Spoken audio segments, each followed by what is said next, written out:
YS Jaganmohan Reddy మాట తప్పడు, మడమ తిప్పడు అని గొప్పగా చెప్తారు. కానీ అసలు నిజాలు వేరు. చెప్పేవన్నీ అబద్ధాలే అని పదే పదే రుజువవుతోంది కూడా. రాజధాని అమరావతి మొదలు తాజాగా భోగాపురం ఎయిర్పోర్టు వరకు చెప్పిన ప్రతి మాట పచ్చి అబద్ధం.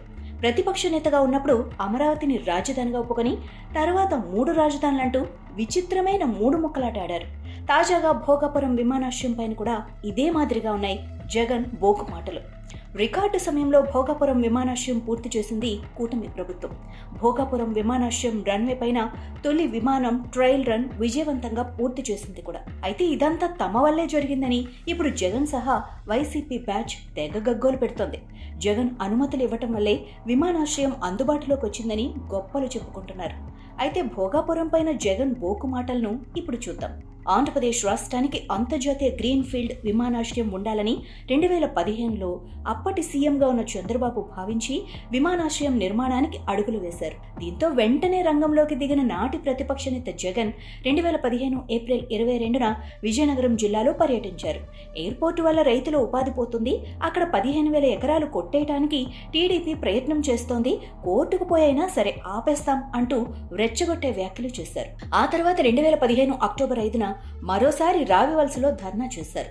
చెన్నై, కొచ్చిన్లో కేవలం 2,000 ఎకరాల్లోనే ఎయిర్పోర్టులు ఉంటే భోగాపురంలో 5,000 ఎకరాలు ఎందుకు అంటూ కొత్త పాట పాడారు. భూములు ఇవ్వొద్దని రైతులను రెచ్చగొట్టారు. ఆ తర్వాత 2016 ఫిబ్రవరి 2న మరోసారి రావివలస వెళ్లిన జగన్ భూ యజమానులతో జరిగిన సమావేశంలో భయపెట్టి ఏకంగా బెదిరించారు.